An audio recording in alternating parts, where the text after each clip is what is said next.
Hello, everyone. I'm Jim Garrison, and I want to welcome you to day 123 of Humanity Rising.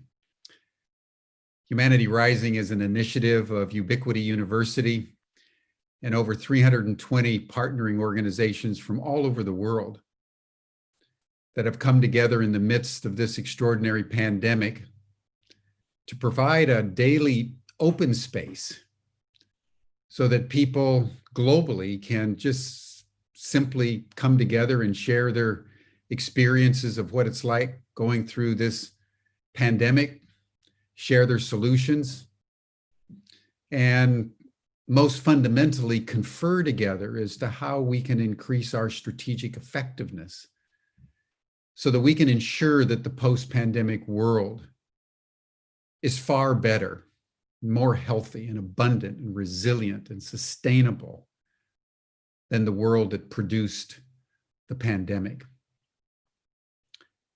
Yesterday, we contemplated the matter of wisdom.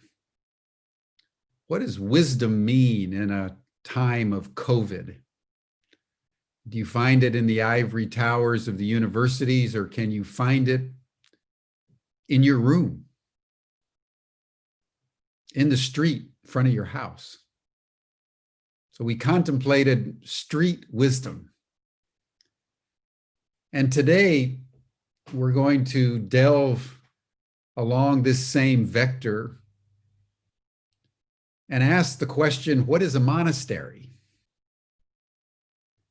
in a modern context? We're going to draw from a group of people in Manchester, England, that have rehabilitated a Franciscan monastery known as Manchester's Taj Mahal. That was considered one of the most endangered architectural masterpieces in the world 20, 25 years ago, and now has been resuscitated to its splendor. And we thought this would be an inspiration on a Friday as we get set for the weekend, and also as we take in what we've been commenting on over the last several days, that we're now moving into 6-7 months of the pandemic. England is in lockdown. Ireland just declared a 6-week lockdown. Countries all over the world are experiencing a resurgence of the pandemic. In many countries, with more lethality than in the spring. And at the same time, people are experiencing pandemic fatigue. People are exhausted. People haven't worked. People are still engaging in social distancing. We're social animals, we humans. We need to hug. We need to kiss. We need to at least shake hands. And we're being told not to. And we're getting worn out. All of us. As our governments and policymakers actually don't have really any idea how to navigate us all safely to the other side. So the cultural despair that's beginning to seep into our collective psyche is something about which we need to be conscious. And one of the ways to deal with despair is to be inspired, as we will be today, by what has taken place in the transformation of a Franciscan monastery in Manchester. Before we launch our program, I would like to invite you, as we usually do, to just take a minute, collect yourself, close your eyes, place your attention on your heart. Maybe put your hands over your heart and try to listen to your heartbeat in a spirit of gratitude that you're alive. you have a heartbeat, and attune to the heartbeats of everybody on this call and people of goodwill all over the world.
Thank you, everyone. It felt so good to know that my heart was beating in alignment with all of you. Wonderful. Thank you. Now I'd like to turn it over to Elaine Griffiths, who's the Chief Executive Officer of the Monastery and who's been leading the development of that whole enterprise. Elaine, I turn the program over to you. Thank you, Jim. We're absolutely honored to be part of this program, and it gives me the greatest pleasure to invite everybody into our beautiful monastery this afternoon. I'm blessed to be joined by my core team today, and Janine is sitting with me, and Jill, and our trusted friends and partners who work on the project, with Charmaine, with Cheryl, with Christian, Rick, and Neil, who are joining us virtually. It's absolutely wonderful to be at this stage in this project. Almost by default, really, at this time of crisis, the monastery is ready now to step up and serve its highest purpose in this post-COVID world. But I thought before we start talking about our modern day monastery and our plans, it would be nice to take you on a little bit of a journey, which goes right back to the Franciscans and when they first came to Gorton. If you for a moment can just put your mind right back to the Victorian era, the 1860s, 1861, and you can imagine these pioneer fathers coming over to a very rural scene here in Manchester. The site that the monastery is built on was at that time all green fields, and there was always a question mark about why did they choose this particular site? And there's far, far more to it that has been revealed to us over the years since we've been involved in the project. But these original pioneers came here to Gorton, and it was very, very clear that theirs was a labour of love and that they were here to come to Manchester to make a difference. And in the name of their Franciscan values and following in all the values of St. Francis, they were here to create something very, very special. One of the first things that they did, which was rather unusual considering they'd taken vows of poverty at the time, was to engage the services of probably one of the most famous architects of the Victorian era, Edward Welby Pugin. And if anybody knows the name Pugin, they will probably associate it with his father, Augustus, who was responsible for creating the Houses of Parliament at Westminster. Well, lots of activities going on, as we know. But the amazing thing about this building was its splendor, its stature, its almost cathedral-like structure, which was really quite unusual to create this incredible masterpiece in this rather rural location. So there was something strange going on here. And again, as I say, over the years, the magic, the mysteries, the secrets are being revealed to us. And there's so many things that the Franciscans obviously knew that at the time were unable to share. And we hope over time we will be able to share those secrets with the rest of the world. The really interesting thing that Edward Pugin did when he came here was he decided to turn the building round. Most churches are aligned east-west, but he decided to turn this one right round north-south. So it was effectively standing proud on the hillside outside of the city of Manchester, which at the time was going through the emerging industrial developments of the mill owners and the cotton mills, and it was becoming a very, very industrialized city. The dark satanic mills come to mind. So almost it was as though these Franciscans knew when they came here that they were going to have a big job on their hands, because they were going to have to deal with thousands and thousands of people who would live locally in Manchester, who would need their support, their nurture, and at that time, obviously, it was religious support as well. We realized also that this church that they created, which was splendid in terms of its ornate Gothic style, 13th century Gothic architecture of the highest quality, that this incredible building was actually there to serve the community. And for over 130 years, this building nurtured and looked after not only people on their doorstep here in Gorton, which is a very poor working class area, but also it was quite famous across the whole of Manchester and attracted many, many people for the holy days and high days that were held here. This beautiful place became really the heart and soul of this area.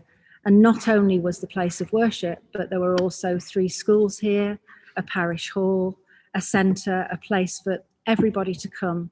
And even if they weren't from the Franciscan Catholic tradition, they were welcome here for all kinds of occasions that included art and music and dance and drama. There were orchestras, there were sports clubs, there were youth clubs. They're all the things that really provide the glue of society that actually we're all missing so much today. But of course, we always take things for granted, don't we? Like we've been taking for granted all of our freedoms until this recent crisis. And of course, you don't appreciate things until they're gone. And it was very much the same with the monastery. And what happened is, after many, many years of it serving the community, church numbers were dwindling and people were not coming here in their numbers anymore. And of course, vocations weren't happening quite the same. There weren't so many families who were sending their eldest sons to be priests in the Catholic Church anymore. And then in parallel with church numbers dwindling, unfortunately, there was a massive redevelopment of the area, and all the terraced houses were torn down. Many of the factories were closing and people were getting laid off work. And the monastery, which is actually a church and a friary, was just left standing in splendid isolation with nothing around it. And that really ripped out the heart of this close-knit community. People were relocated to other areas around the city, and the building was left really in the hands of a few elderly friars. And when it got to 1989, unfortunately, these poor gentlemen could no longer cope with running the building anymore. And by this time, their head office was in London, and they decided that they would close the doors for one final time. And that was in November 1989. The building was sold to property developers for conversion into apartments. And sadly, those property developers stripped out the whole of the building. Everything of value was taken and sold off. Oil paintings were taken. The statues of the saints even ended up in a Sotheby's auction. The crucifix was taken down, and that was going to be sold to another church in Florida. And then bit by bit by bit, the building ended up just literally crumbling, as you can see from that photograph.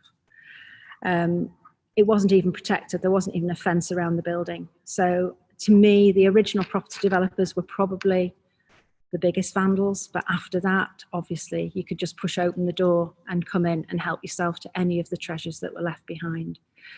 So poor old proud Gorton Monastery was left there crumbling, and nobody cared about it.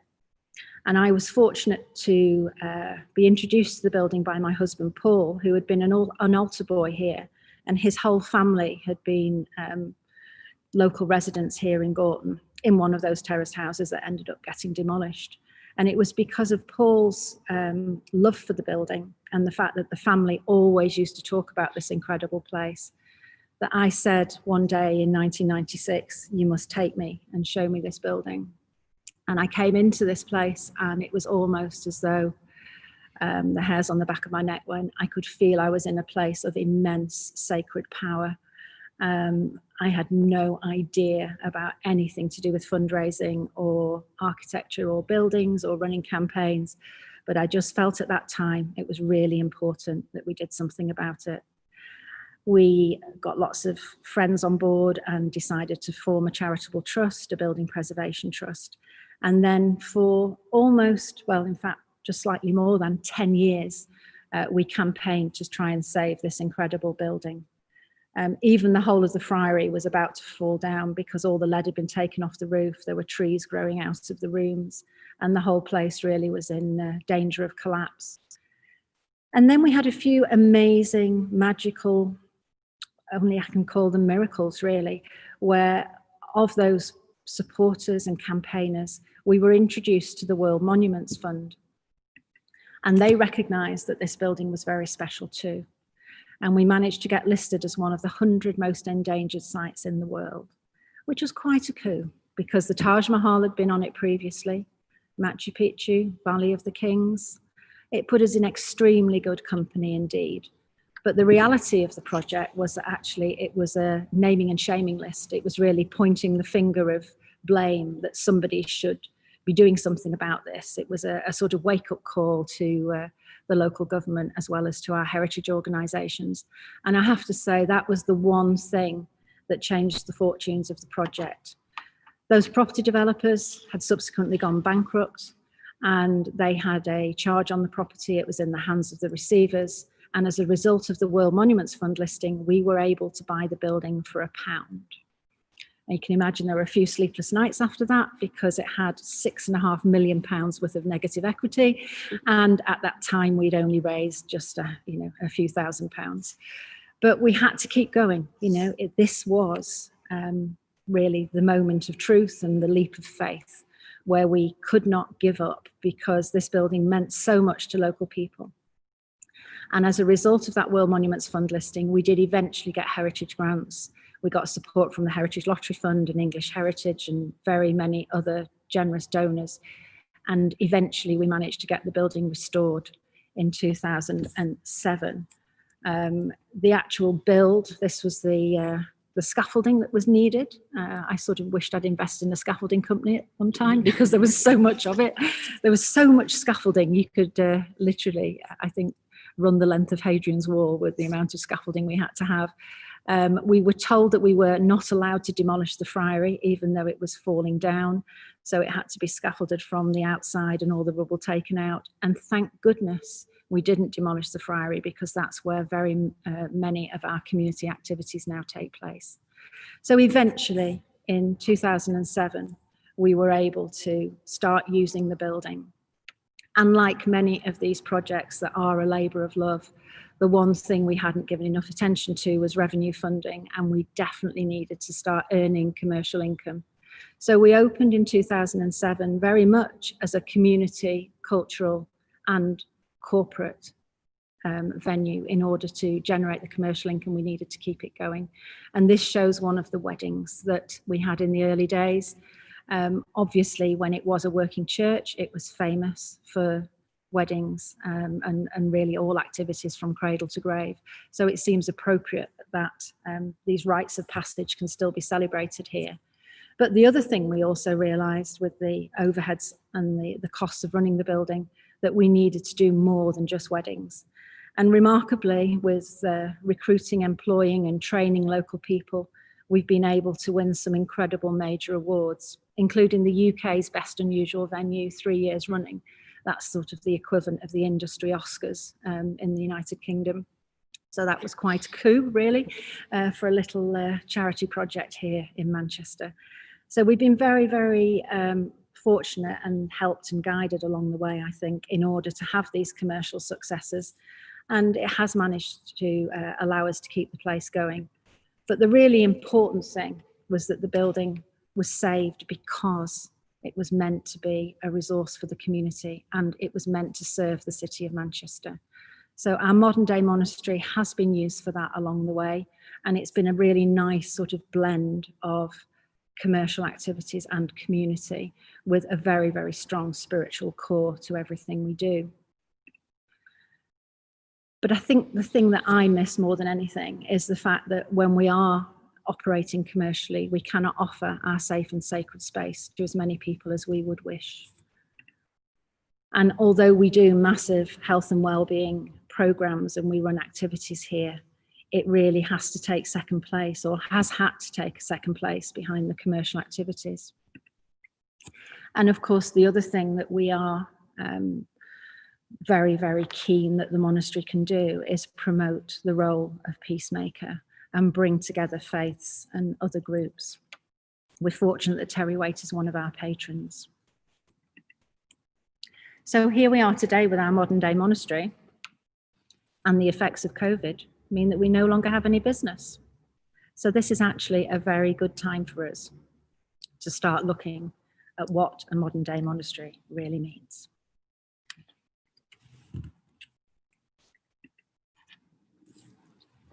Thank you, Elaine. My name's Janine, and I'm a psychologist, and I'm also really, really honoured to sit beside Elaine in the vision of the modern day monastery. And I think we can take so much inspiration from the Franciscan monks and their values and the simple values, you know, in the post-pandemic, or hopefully post-COVID world. You know, we're sitting here in this incredible building built on these incredible values and this powerful sacred energy that we've got, a container, a safe space, huge. This place is huge. You know, you could see particularly from the pictures, and also from where we are now, but we've got classrooms here, we've got learning spaces, and we've got this wonderful, wonderful team with really good hearts looking forward to what we can do as a modern day monastery together. And in Manchester, it's a buzzing, thriving city, but it is a very busy city. The population is due to double in the city centre, and we have all the difficulties, poverty, we've got deteriorating mental health, all the same things that we're seeing all around the world. We've got loneliness, we've got poverty, you know, there's difficulty with the housing. You know, we're in the same crisis, but we've also here got this building. We've got the possibility of stepping forward as this modern day monastery. And returning down to the simple values, the Franciscan values, and looking at St. Francis and the love that he had for life and the spark, almost if we peel away from everything and we're starting with that, almost like the seed of life and the sacredness. And it's like Elaine was saying, you know, we're bringing together all religions. You know, we don't have any of the constructions, and even with science, we're trying to dig deep to see what, as a core, we as humanity have that we can start on, almost to find that ground. And then when we're returning to this idea of a seed, or we're turning to the idea of life, and we're living here in a sacred space, which brings us to this first idea within a modern monastery of the sacredness of life. And we've learned a lot through education programs and things that we've run here, that it almost turns everything on its head. When we have a child who we see tending to a seedling and watching it grow, that vital animating force, so beautiful, growing through a seedling, sprouting into, say, a corn. They have a love and a care for that we can't teach. It's so difficult because you have to experience it. That child will savor every kernel of that corn. A child that's brought up to respect and have reverence for life will not go and trample on, will not take from the planet like we're seeing in the climate emergency. And often we tiptoe around a lot of the ideas behind religion or mysticism.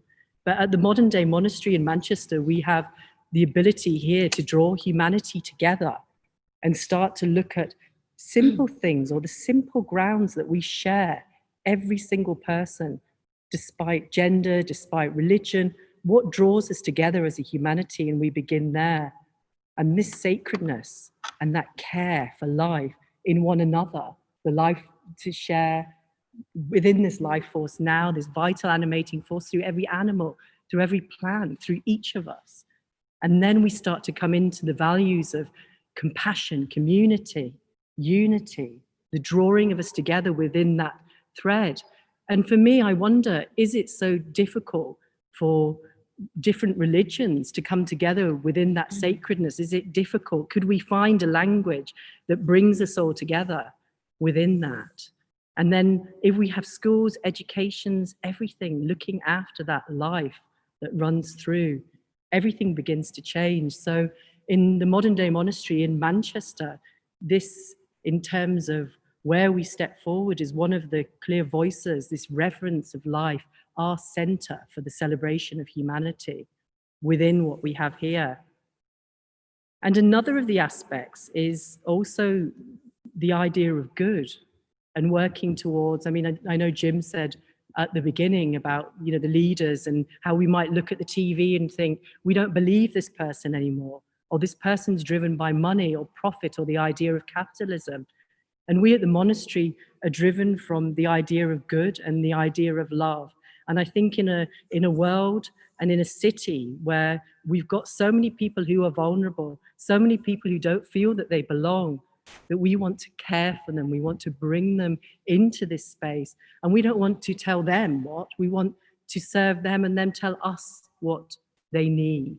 Just like the Franciscan brothers drew the community in, drew everybody in together, a modern day monastery with different needs in the world, we're asking the questions of what is needed and how we can best serve.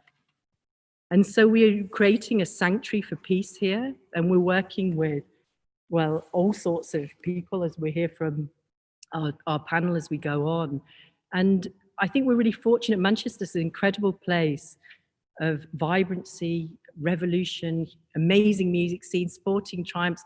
It's a place of power and a place of change.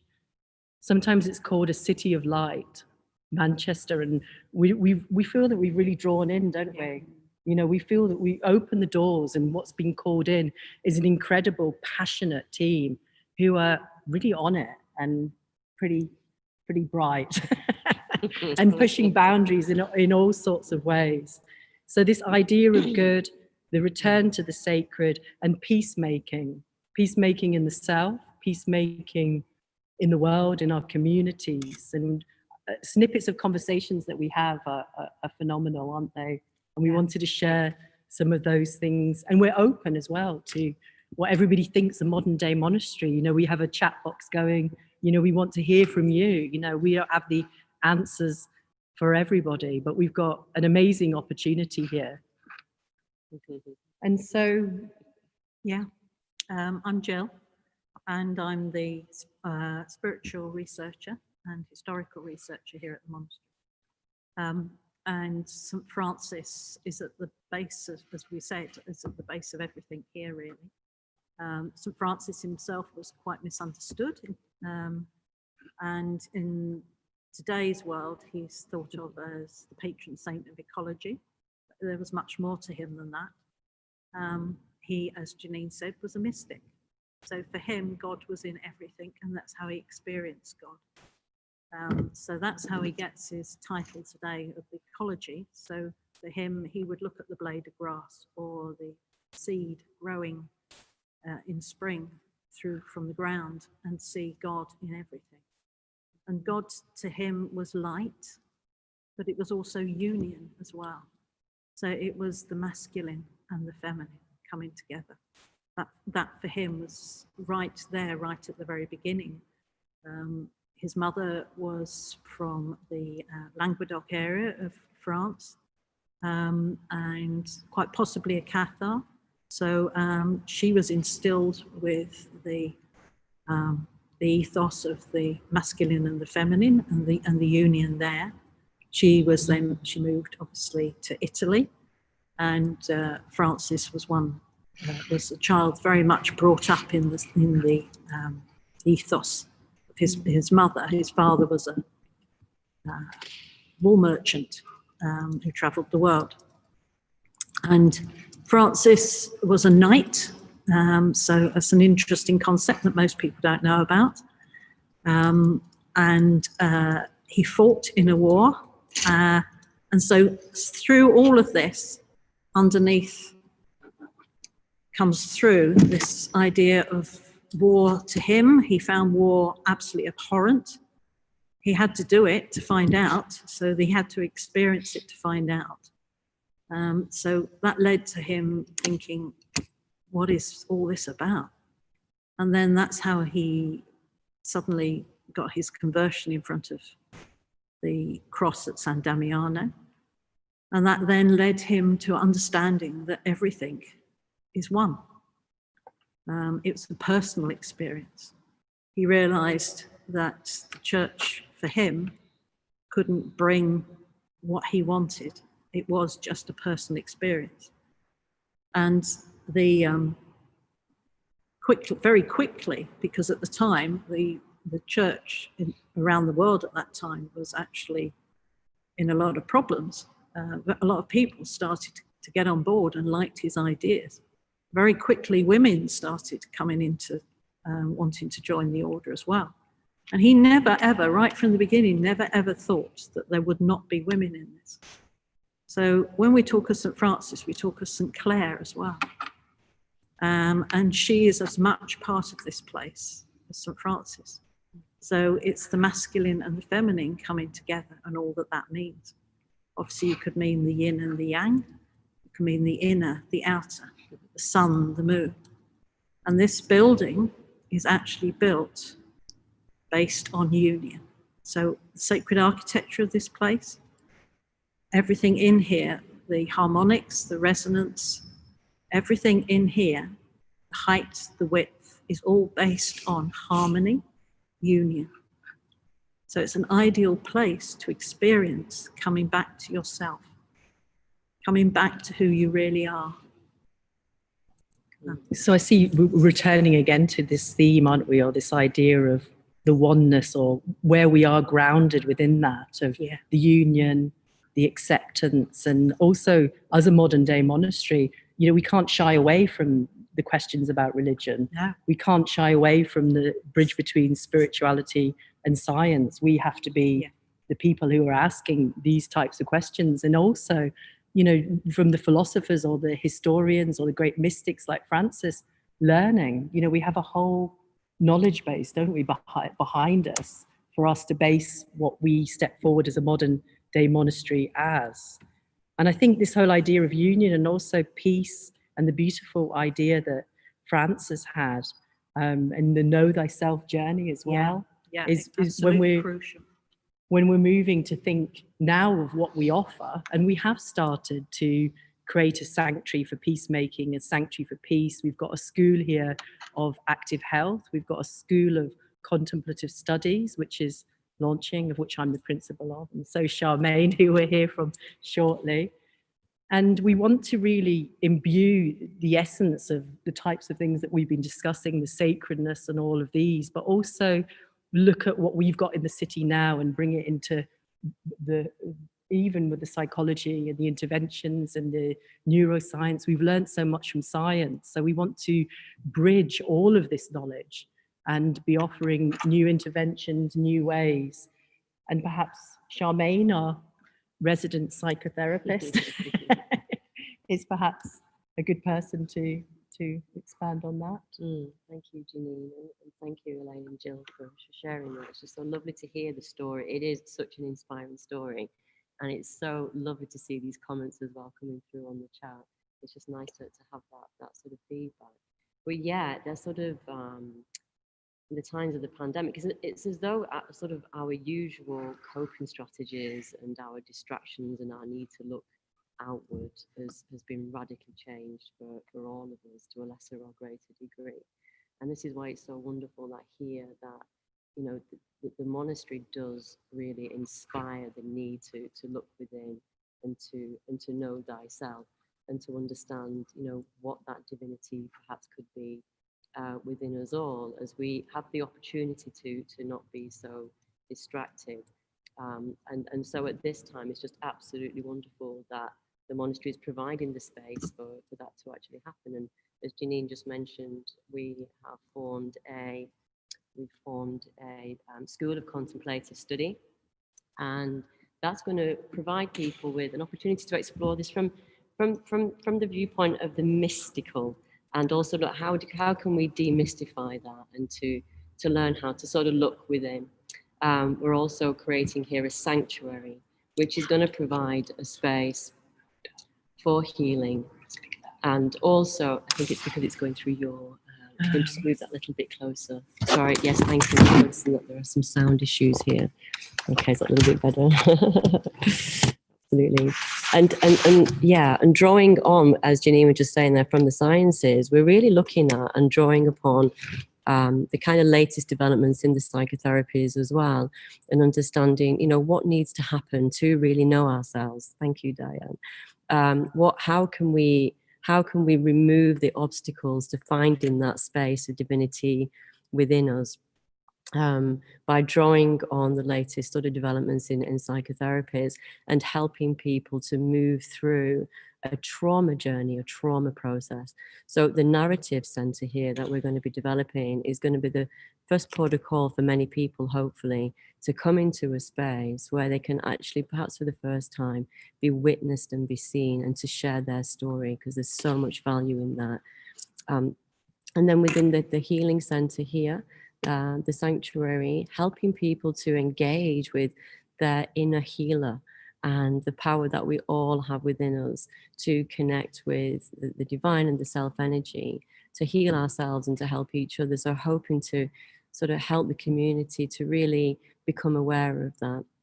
And in that process, sort of raising consciousness, raising up and out of perhaps patterns of trauma and what we might have headed under, you know, mental health issues around that.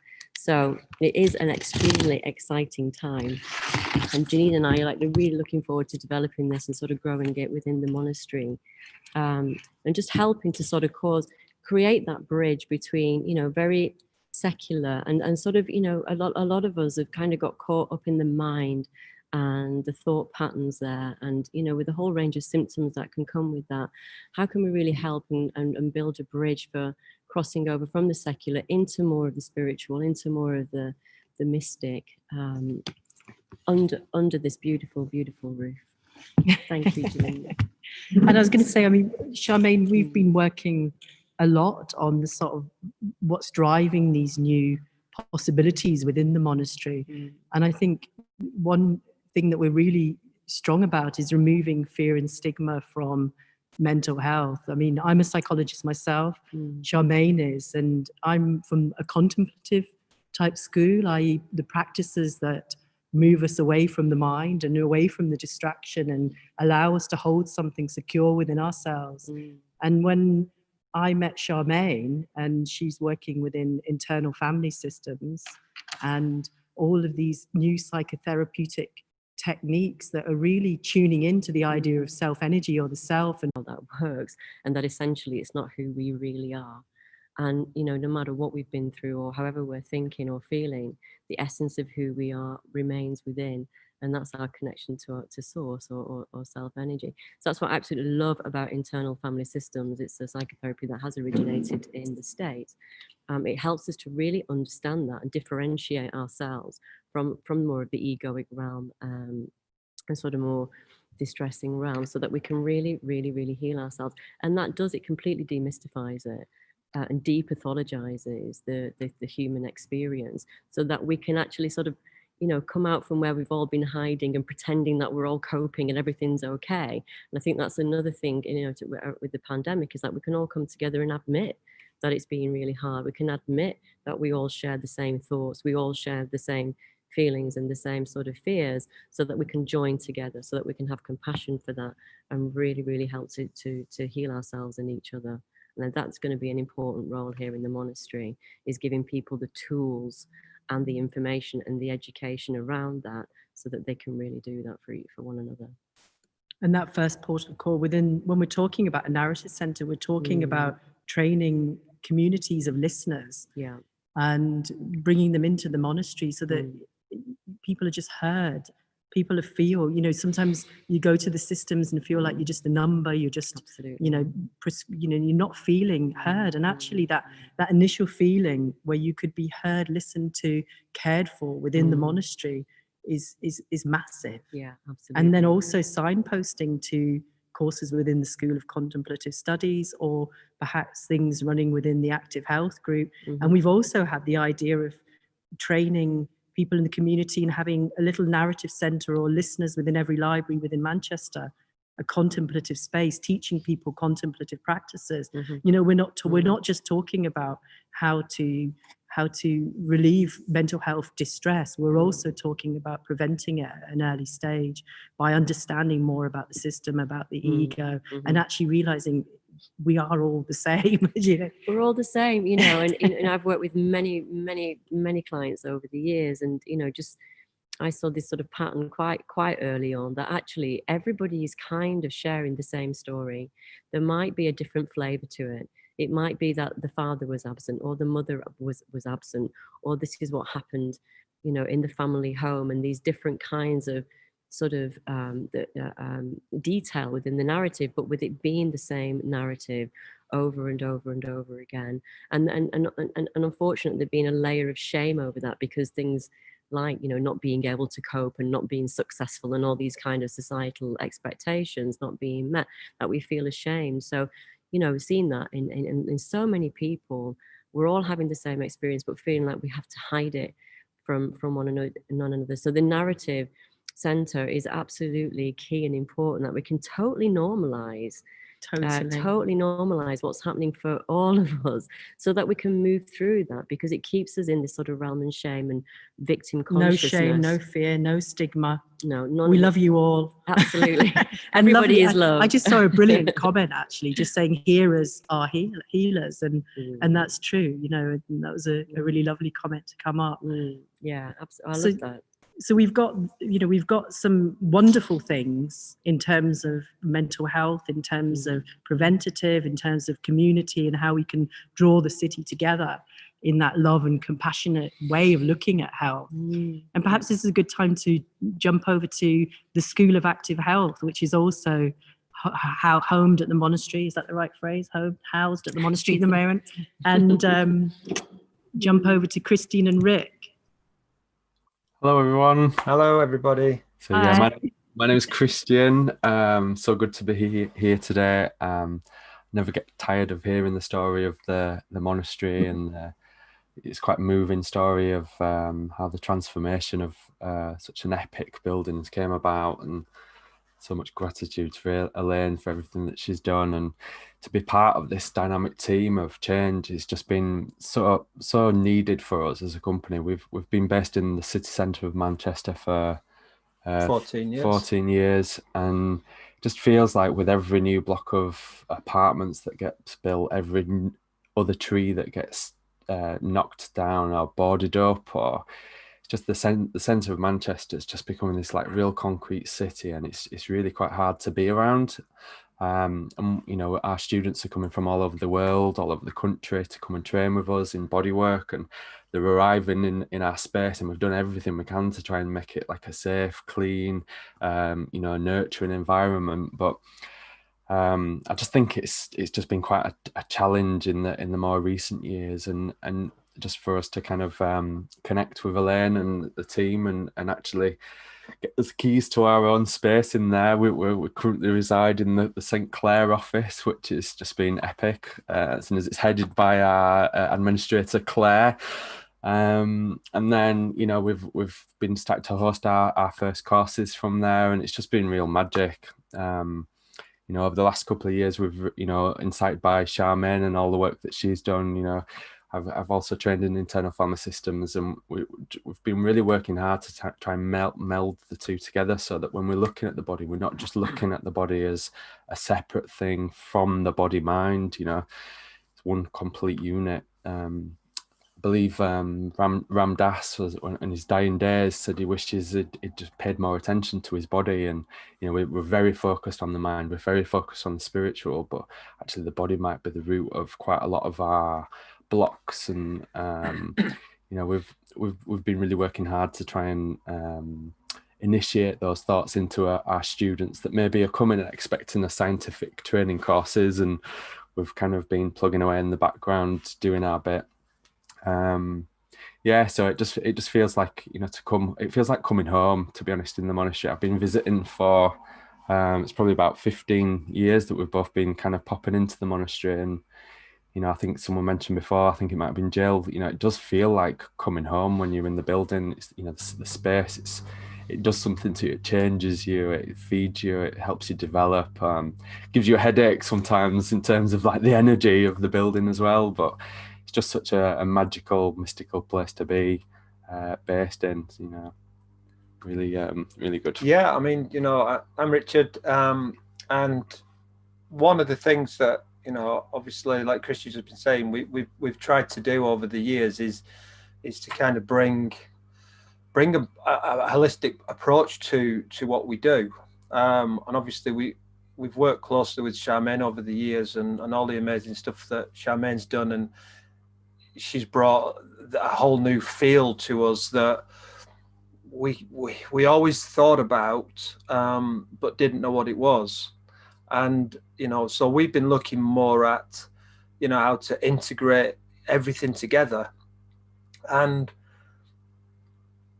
when the you know, this crisis hit back in March, you know, we'd got about, at that point, probably about 3,000 of our graduates, like bodywork graduates, all over the world. And what we realized was very, very quickly was that because the world went on lockdown, everybody kind of were at home. Everybody was stressed. Everybody was, you know, not moving, and nobody could get a treatment. Nobody could get a bodywork treatment. And so we were busy trying to do things in the background with our students and our graduates, and working on our own issues. And then, you know, when we got the opportunity to, and we were freed from our kind of homes, and Elaine got back in touch about, you know, doing some work with the monastery, we were like, okay, it's a perfect time. It's an absolute perfect time with everything that's going on, with everything that is going to be needed. You know, all the work that we do as individuals, and that we do as a school, and all the work that we do with our, you know, with our associates and our colleagues and our friends, it's going to be needed more than we've ever needed any of this in our lifetime. And the monastery is just, it is like a beacon. And we're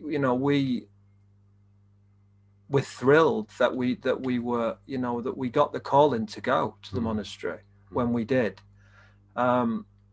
So absolutely, we are so looking forward to working with everybody, and doing some amazing things to kind of help everybody get back on, you know, on the path that they need to be on. So yeah, we're absolutely thrilled. I mean, you can see the monastery there. It's just the most beautiful space to be in. And if we can impart even just a fraction of that to people within what we teach in, then it's just going to be a magical experience for them, just like it's a magical experience for us. So we're thrilled, and we just want to be doing everything we can now to support each other, to support everybody in getting through these times. And I think in terms of like the need for you know, touch and treatment and massage, you know, we're in this. You know, I've really considered, why is it that we're social distancing? Why is it that we're not physical distancing? Why the word social? And I feel like it's you know, we're really being squeezed quite a bit in terms of the wording that's been used. You know, we you know, Manchester's got such a good well, good or not so good, but it's, you know, there's the birthing of quite a lot of the firsts, such as like the first computer, the first splitting of the atom, I believe, Industrial Revolution. And I really believe like the monastery might hold the keys for birthing so much more that could be broadcast out through the world. So I'm really excited about what we can achieve as a group. We're feeling that as well, aren't we? Yeah. I think from our point of view here at the monastery, it's almost as though everything we've done up till today has been the rehearsal to get us to where we are. Nobody saw this COVID situation coming. And if I actually go back to, you know, that original vision from years and years ago, it was respecting the past, inspiring the future, and realizing potential. But in actual fact, that's exactly what we need now. We've got to respect the past in terms of all of our individual experiences, all the things that have brought us to today, and everything we've all experienced individually, and actually come together now as one and say, right, how can we together now inspire the future?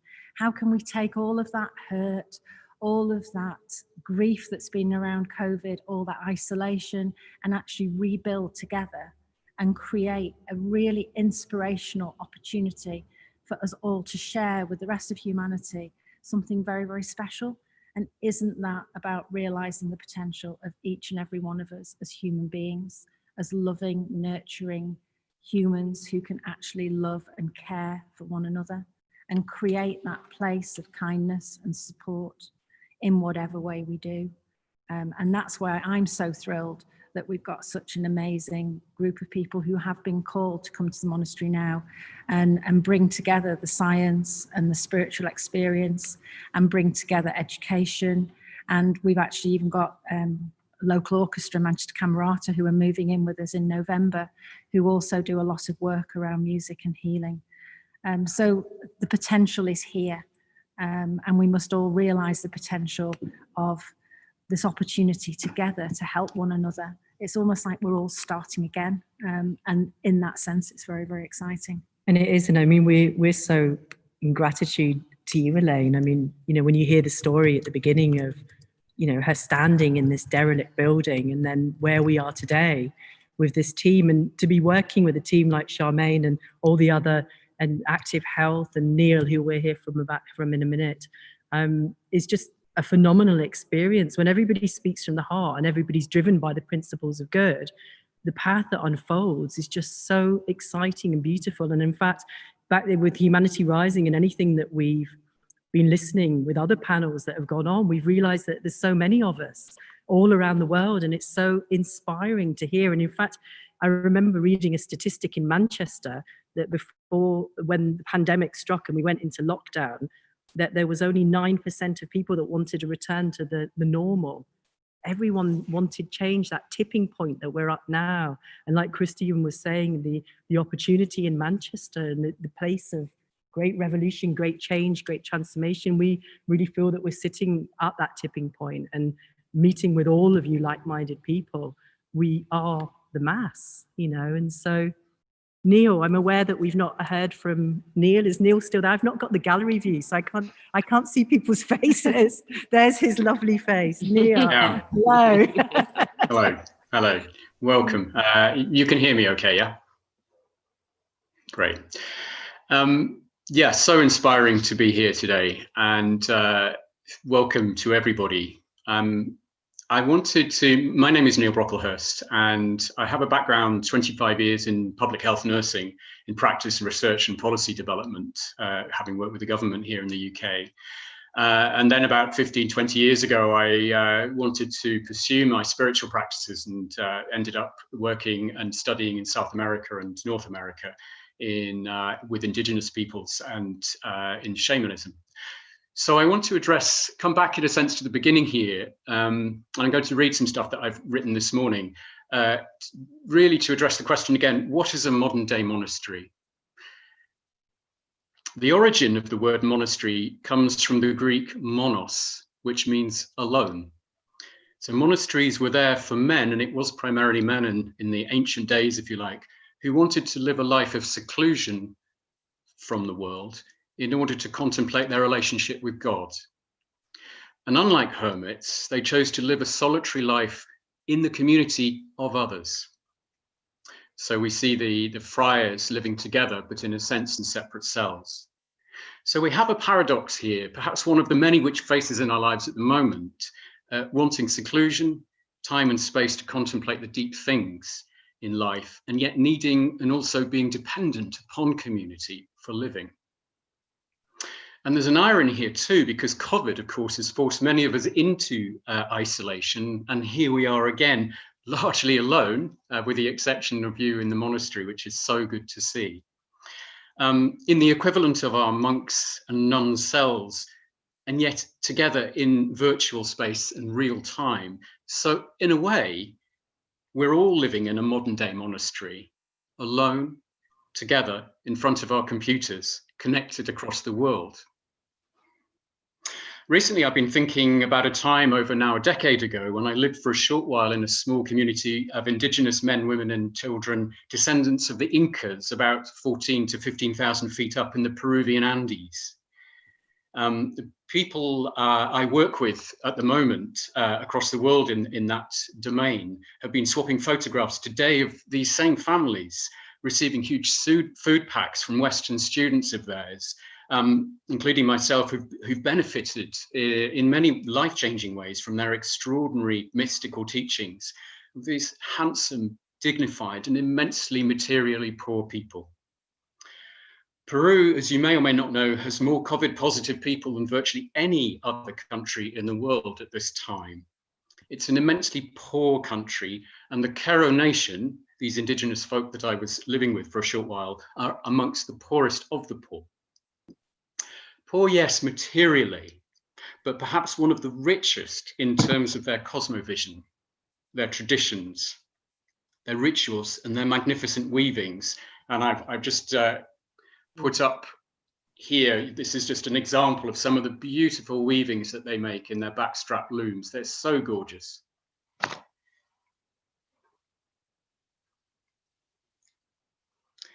Today, they live largely as the way they did when the Spanish invaded in the South Americas in the 1530s. Their cathedral, their monastery, if you like, is the stars.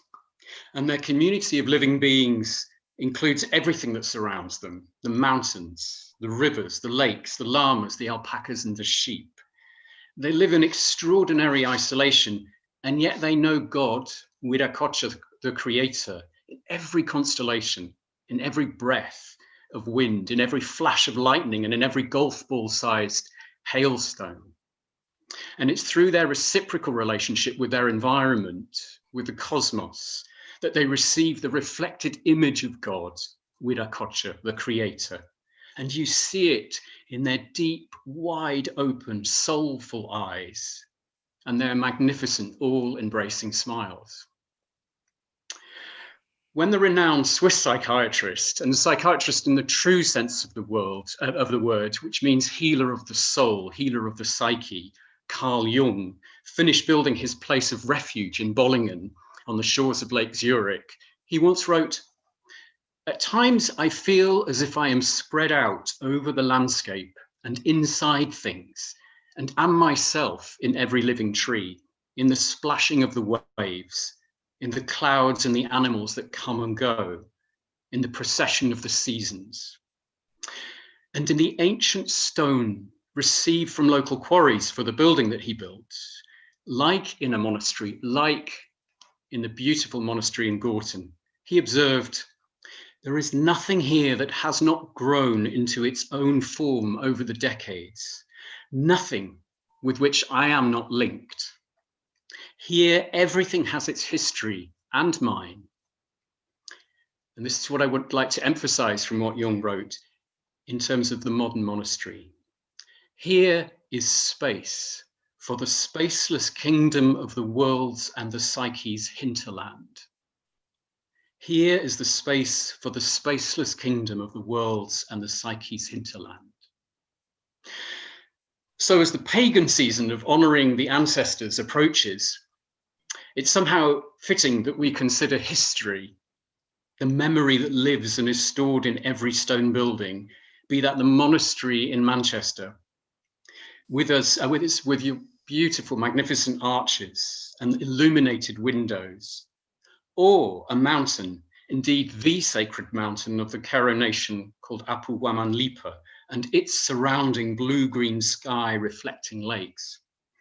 So in my view, a monastery must be, as it has always been, in a place in which to be alone together, a place where the memory and sound of ancient chants and prayers can still be heard when the mind is still and the heart is open. Today, we may and indeed must add new chants and new prayers, for the world, of course, has changed, but our needs haven't changed. Our needs for solitude, for contemplation, for community, and for communion. And for me, these are the foundation stones of any modern monastery. Thank you. Beautiful, Neil. Thank you. Absolutely beautiful. Gorgeous. And can we just, with Neil Hawkes? Yeah, do you want to- Yeah. Or do you want to say something about the we're just thinking in terms of education as well, that Neil Hawkes, he just came to mind. I'm aware that we're coming to the end of the session now, and he was going to be talking, but he was ill and in hospital, and we just wanted to give our love to Neil and Lots Jane. of love, Neil. And also to just mention his values-based education, and also another initiative, wasn't it? That, and he was due to talk at the end now. And Jill is just going to continue on from really where Neil so beautifully talked about the modern day monastery, and she just said if he wants to chip in now with a. The one thing that Elaine was sort of hinting at the beginning was, why was the monastery here? Well, the monastery was built here because of what's in the ground here, what is resonating through this land. So not only did they build it northeast, southwest, which was unusual, because that is also the same orientation as Chartres Cathedral in France. But interestingly enough, it's Stonehenge as well.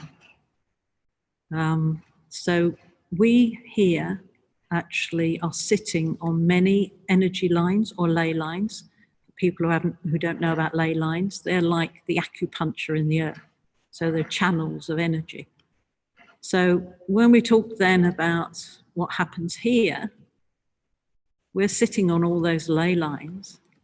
We're connected with the north, south, east, west orientation to the summer solstice and the winter solstice. So we're connecting to the stars, exactly as Neil was talking about earlier. So we have our calendar of light that comes reflected, because that's what happens with the northeast, southwest. It means that throughout the day we have a ladder of light that comes across the floor and lights up our mystical saints, because they are all mystics as well that we have. And at the same time, anything that's done here goes out and joins with all of you around the world, because it goes down the energy lines. So if we sat here and did a meditation for peace, which we've done many times, and we've had days here, particularly on World Peace Day and a lot of other anniversaries, St. Francis's Day in particular as well, where we all sit together and many people come in. Christmas as well, we have service, a non-denominational. And at those times in particular, everything that is here, all the peace, all the love, unconditional love, is circling around the planet in every direction, which then each ley line that moves from here links into other ley lines. and it becomes this huge web of light going around the planet. One of the reasons that Manchester's called the City of Light, because it has many ley lines going through it. And so just remember that you're always joined here. You're joined to the light, and we are all joined to the light through those lines. There's no getting away from that, whatever happens. So the more you're emphasizing union, coming together, community, peace, love, unconditional love, and the more you continue to emphasize that, push it down the lines, the closer we all get to unity. Beautiful. Beautiful. And I suppose that's another reason why we've debated and debated about how do we describe our monastery now as it's being rebirthed and relaunched and coming into its own, really. A temple of light is really a description, a good description of what this building and this project is going to be. It is also going to be a sanctuary of love and peace and healing. And we mustn't forget that we've all got to get together and start celebrating again as soon as we possibly can. So may the monastery, our modern day monastery here in Manchester, become a centre of celebration for the whole of humanity. And let us all gather and make sure we remember all those wonderful, wonderful times when we can come together. And we're really excited and looking forward to that opportunity as soon as we're allowed to once again. So although we might be forced at the moment to have our doors closed to the general public, we're only allowed to have our little bubble operating in here, unless it's the people that are actually working in the building. Then obviously we're just going to have to be a little bit patient. But anybody who finds themselves in Manchester in the year ahead, please look us up and come and see us, and you'd be most welcome here. Thank you. And also joining on Facebook as well. Yeah. And we're redoing all of the website and everything at the moment, because we're relaunching the monastery next year. But we'd love for anybody to join us on the journey as you see the change that we're making. And the words that actually Neil was saying about being alone but together, and also in everybody having the monastery really in their own home and how we're connected with the lines. And I just saw someone saying on the chat about, and it was so lovely saying a prayer to Neil in hospital and actually saying a prayer, for everybody who's in hospital. And I thought maybe we only have 5 minutes left, at least in the last couple of minutes, that we could perhaps connect with the energy of the monastery down the lines with everybody who's listening within the spaces that we're between, and also send some of that love, healing around. And because I think Cheryl, did you want to just pop in and say something? And this is Cheryl as well. You can get to see all the lovely faces of all the lovely monastery team. And, I know I've been very active on the chat today, so I thought it might be nice to put a face to the chat. But I know lots of you are asking about kind of staying connected and how we can find out more. But what I'll do is at the end of the chat, I'll just put some connection details there so you can keep in touch and follow our journey, because obviously physically we can't welcome people in at the moment, but we're hoping to create a lovely story and journey online, which we'd love you to be part of. As I was saying in the chat, it's great to have input, it's good to have feedback, and really just to help us form what this beautiful modern day monastery, city sanctuary, global sanctuary is going to be. So thank you. I'll hand back over to Julie. Yeah, so we only have 3 minutes, and we began with the heart coherence. And I saw in the chat box, us wanting to connect with everybody in hospital, and in fact, everybody in the world who's dealing with everything that's going on, and for us to connect with the energy of the monastery, the ley lines, and join together in a couple of minutes silence. So I'd invite everybody to just take a breath in together. So we're breathing in and exhale, just release and softening. Let the eyes gently come to close. You can feel the body settling. We can feel the earth below us, grounding, gravity letting us rest.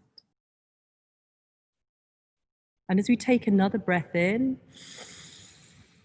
as we exhale, we just let go even more into that space, space between everything, below everything. Another breath in. And as we exhale and we connect down into the earth, down through the ley lines that all connect us all. We can let the backs of the hands come to rest on the thighs if we're sitting.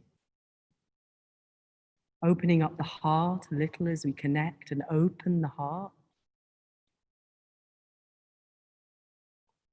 Breathing in and out of the heart a little. Softening, soft smile underneath the lips. As we just start to breathe easy within ourselves. And on the next exhalation, we'll just drop into even just a minute's silence together.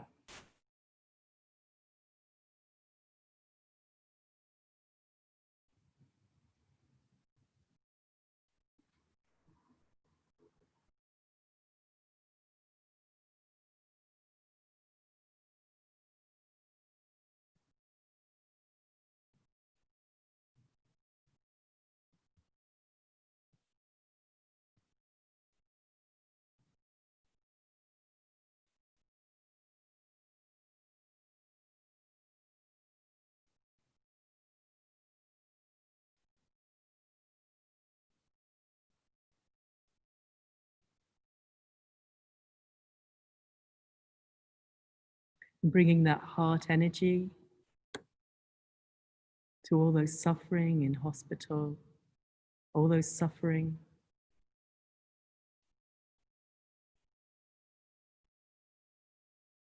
And breathing in that love, that light.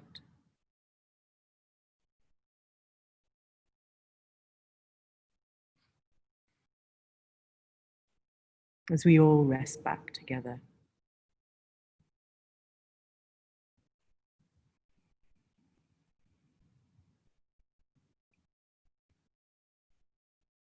If we all together just let the head bow forward in humility and reverence for the life that we all share.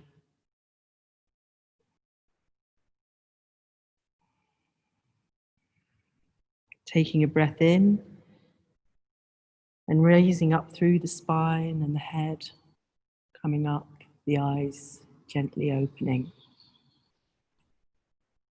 And from us all at the monastery, so much love. And thank you so much for joining us. Do you want to say goodbye to our wonderful CEO? I just want to say a huge thank you to everybody for taking part today, and also to Jim and all of the team there for inviting us to be part of this amazing session this afternoon.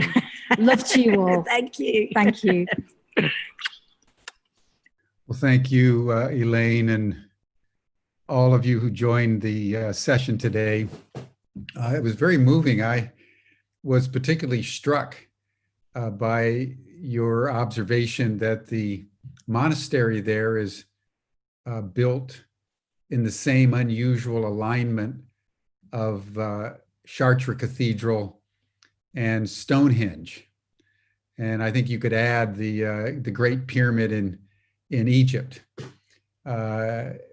This is important to us because at Ubiquity University, we've been going to Chartres every summer for the last 15 years.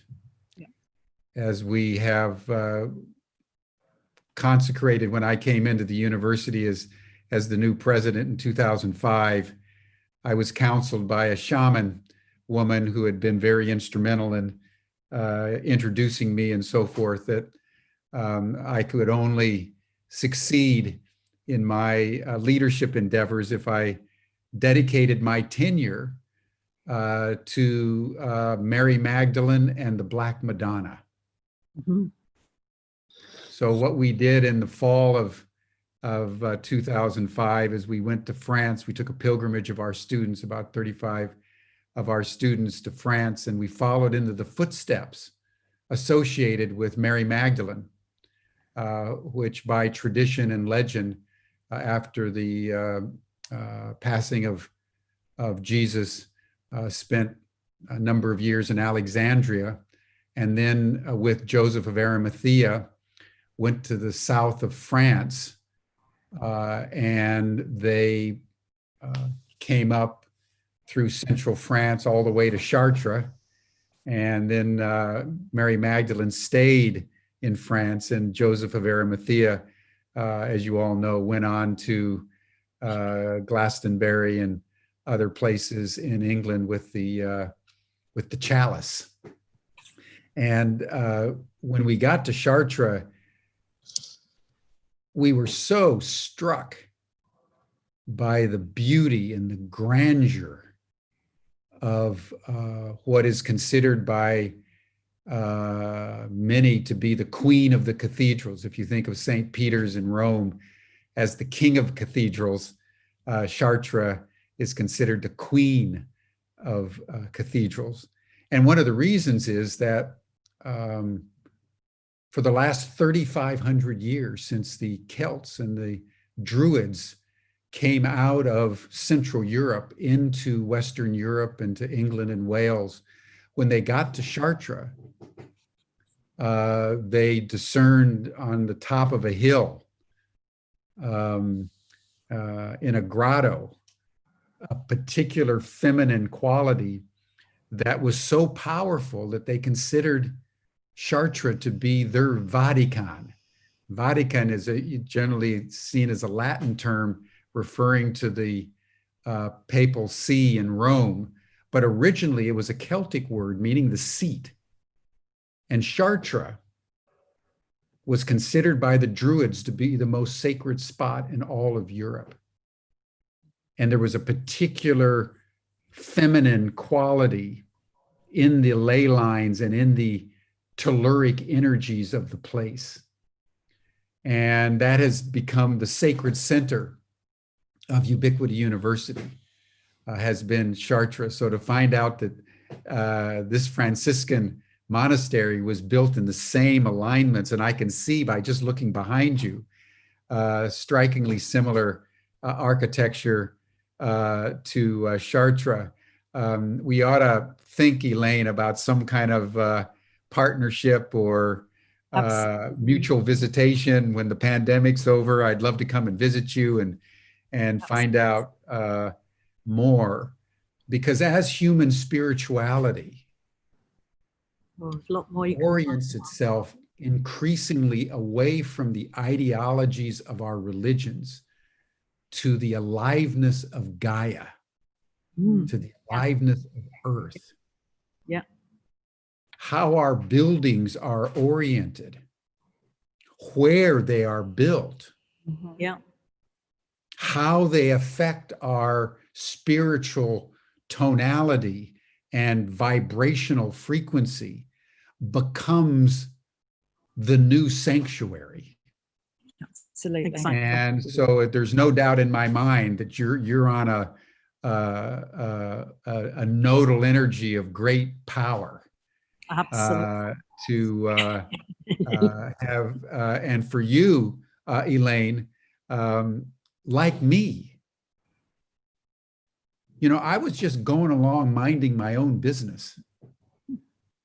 Just like you were just going along minding your own business, and then you all of a sudden found yourself in that place, and it seized you with a power that has never let you go. Oh yeah, it's changed my life, definitely. Definitely. Yeah. And the same thing happened to me.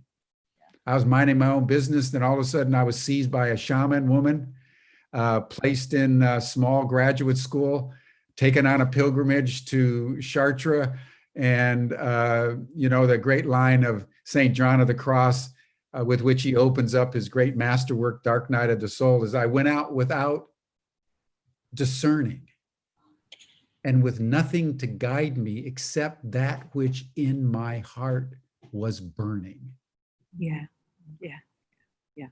And then all of a sudden it's burning away, and you go somewhere, you meet someone, or you have certain experiences, and that burning is ignited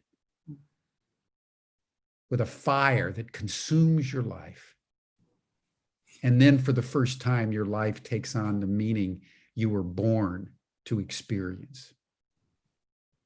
So I just want to honor all of you for rising to this occasion, because as we've all seen, and this is a concluding remark I'll make, as we've all seen in your presentation, it's not just about the building. It's about the service to the vulnerable that emanate out of the consecration you feel in the building itself, in the site, the sacred site itself. And Neil and Christian and Richard, you know, the way you articulated what you're doing was so gentle and so exquisite that I just want to acknowledge everything that you've done. You know, there's a term, mystics without monasteries. And so sometimes we're fortunate enough to have monasteries, bring some mystics that are worthy of the monasteries, and then sometimes you have mystics and there's no monasteries. And that's our world. That's our world. So I salute you and thank you all very, very deeply for the heartfulness with which you've graced this particular session of Humanity Rising. And then I want to just point out to everybody two things. Number one, you're all invited to the after chat. And if you look in the chat box, they'll put up the link.